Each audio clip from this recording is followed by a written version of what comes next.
All right, hey, what's up, guys? Coach Mac, Play Fast Football. I'm going to do a quick video today on things I think offenses can do to dictate to the defense, mostly at the high school level. Obviously, a lot of these things are going to carry through to the college and the NFL level, but their game is a little bit different than ours, and when I get to that point, I'll explain to you why I think it's different. Make sure you check out some of our partners.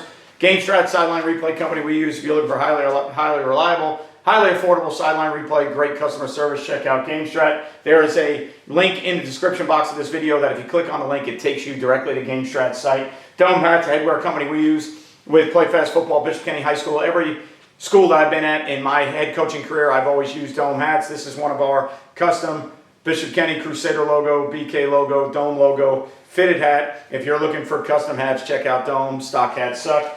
Baker Sporting Goods, company we use for our coaches gear, sideline gear, game night gear, practice gear. Our player spirit packs, our players' uniforms are distributed from them. So make sure you check out Baker Sporting Goods. DifferenceUSA, the ultimate striking machine. Get thousands of reps without needing a partner. They set up right in your current weight room, in season, off season. Great for striking development. Strike violently with DifferenceUSA. JustPlayFB. This is the playbook software we use. We use it for our game plans, our installs, our team meetings. I use it on my Patreon site. I use it if I speak at any clinics. It is the best play drawing tool on the market and an unbelievable teaching tool, so make sure you check out Just Play. If you're interested in any of the virtual clinics we have on our Play Fast site, I've got about 10 or 11 of them, ranging from everything from tight front to blitz families to split field coverage to RPOs to screen game to game planning to offensive line play, tackling by atavis, practice drills.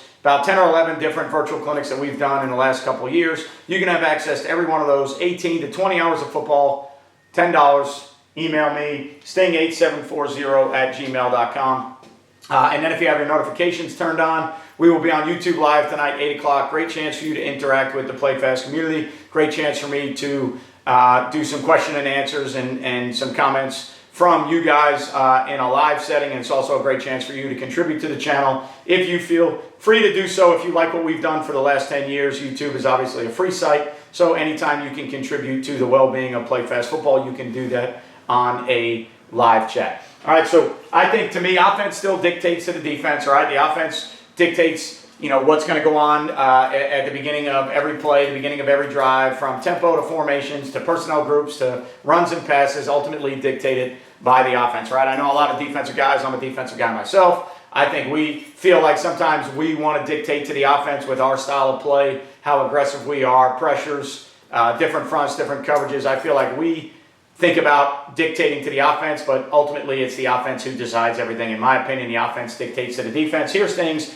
I think you need to be doing to make it as stressful as you can on defensive coordinators. Number one, multiple tempos, all right? We are or at least Play Fast when I was calling plays, we are a hurry up, no huddle team, and that's the tempo we like to use. But ripping plays 100 miles an hour all the time is not good. Defense figures it out. They figure their communication out. They figure out when they can sub, when they can't sub, so their personnel groups get figured out. So I think you have to be able to change tempos, right? If you think about the word tempo, if you think about music in different tempos, it's a change in the timing of what's going on, right? So if you just rip plays 100 miles an hour all the time, I don't know if that's fully effective. You have to have the ability to do so, in my opinion, but I think you have to be able to check with me, freeze, double freeze, fake look, all the things that you need to do in a tempo world that people are doing now, because that's what makes it stressful on a defense.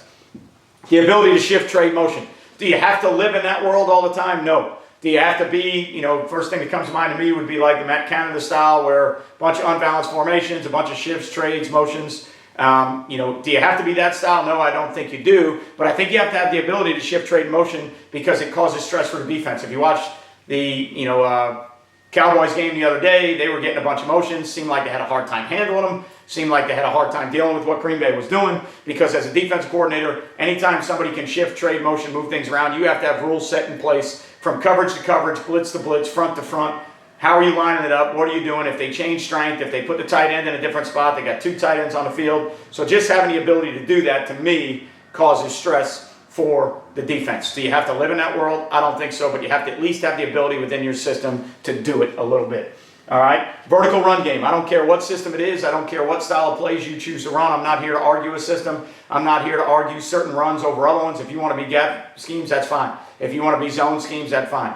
If you are a team that runs a bunch of trap belly, all of those things are fine. Just be able to run the football between the tackles vertically if you can. I know in high school sometimes for us that becomes challenging because you may not have big physical linemen and you've got to win with what you got. I know a lot of people like to get the ball to the edge for big plays and to the perimeter. I think that's awesome also. But I think teams that live on the edge eventually run out of gas. I think you've got to be able to run the football vertically, straight at people. To me as a defensive coordinator, when you can run the ball between the tackles and I got to worry about spill, fits, where I'm getting extra hats, where they're coming from, you're putting a lot of pressure on me by running the ball vertically downhill between the tackles. All right, read defenders. Again, not a world you have to live in. You don't have to be a true option team, but I think you have to have the ability to read a defensive lineman, whether it's an interior technique or an edge player. I think you have to have the ability to read a second or a third level player. Once you do that, the defensive coordinator on film looks and goes, all right, now we have to account for that. So are we going to surf those read plays or are we going to mesh charge? How are we going to account for the quarterback? If they're reading an interior guy, do we have to teach 3 techniques or noses or 1, 2 eyes, whoever it may be, how they play the read game? Do we have to teach our defenders that have run-pass conflicts, who's the hole guy, who's the fold guy? Do we have to play more man coverage? Reading defenders, again, just like shifts, trades, and motions. I don't think you have to live in that world, but if you have the ability to do it, I think you put more stress on the defense.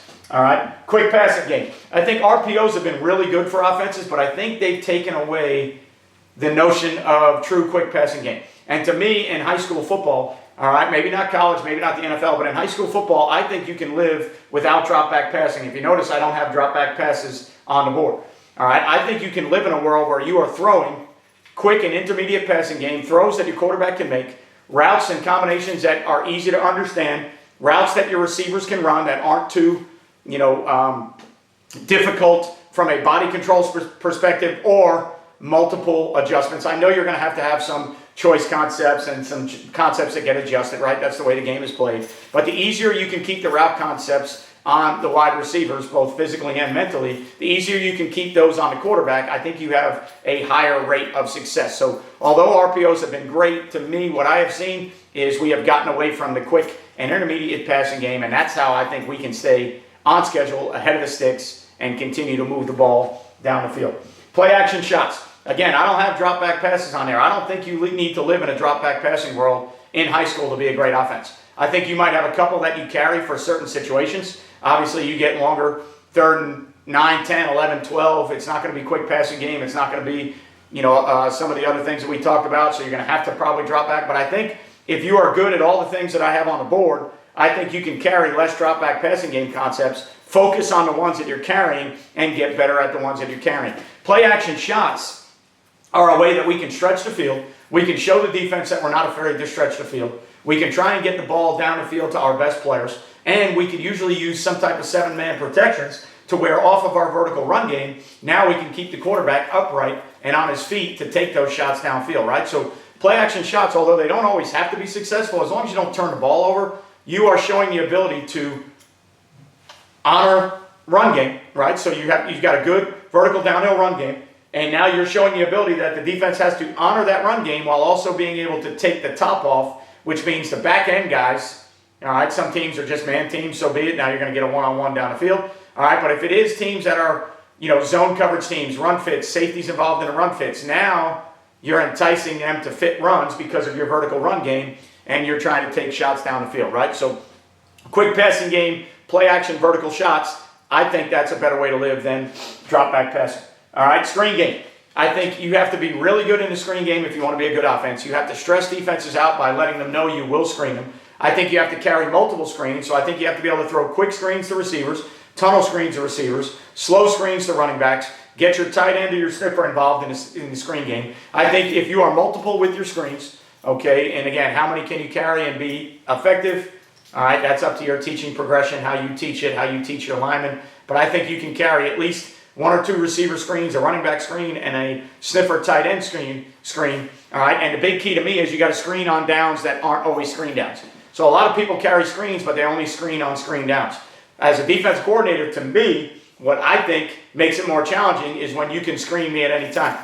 So now if I'm trying to generate tackles for loss on first down, and I'm trying to get after it maybe with a 5-man pressure on first down, and you come out with the ability to screen, you're going to slow down what I think I need to do on first down to generate tackles for loss. So being good at the screen game, being able to execute screens, if you can carry multiple screens, different paces of screens, right? So the faster or the quick screens, but then the slow running back screens, the ones that take more time to develop.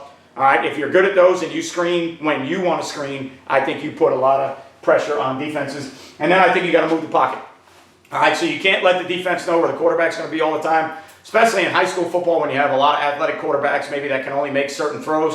Get them on the move. Give them the ability to choose whether it's run or pass. If you get them to the edge and they can run it, that's just fine. Give them simple flat throws, overthrows, maybe some comebacks, some deals that are easy throws that they can make. In the Texans game the other day, unbelievable boot to a flood scheme with a corner post by Dalton Schultz back to the middle of the field. C.J. Stroud is able to boot right, set his feet, throw a 60-yard ball back to the middle. Can we all make that throw in high school? I don't know, but here's why he can make it in the NFL. Quarterback was unabated, on the boot, no presence there, nobody in his face. He's able to set his feet, throw the ball back across the field. If the defense can pull him up, if they can get him to stop somewhere without continuing outside the pocket, if they can make him keep moving on the run, I don't think he can make those throws. But the ability to boot, set your feet, all right, and throw back across the field makes an unbelievable play design off of bootleg, flood action. Defense now, once they realize it's boot, they got to change their drops, their landmarks a little bit. Now the coverages are getting all right, funky and screwed up. Guys are figuring out, should I rush the pass or should I stay in coverage? And then they threw the beautiful comeback ball. Great play design, unbelievable play. Do we all have a kid that can make that throw? I don't know. But to me, from a defensive side, that happened because they had the ability to move the pocket, get the quarterback where they wanted to, and the defense had no answer on that particular play for it, right? I'm not saying that an NFL defense doesn't know how to play the boot. All I'm saying is on that particular play, they didn't have an answer. Change where you launch the ball from. In the old days, the ball used to be launched from a very similar spot. Yes, I know Dan Marino probably changed the way defense was played with Nick Saban talking about why they went to Rip Liz match because of the throws he could make, but he made most of them from the pocket. He was great in the pocket, moving the pocket. But if you could get Dan Marino off that spot, Tom Brady off that spot, Peyton Manning off that spot, that was the way you wanted to go as a defense. Well, as an offense, if you go ahead and move that spot on your own, now you're making it even tougher on a defense to diagram those pressure pass, those sims and creepers that they're trying to get to, and all those things that they're trying to do. Movement of the quarterback changes how aggressive a defense can be. You have to understand where he's going to be. He's going to change where he is, and do we have multiple ways on downs and distances? Do we have pressures we like into boots?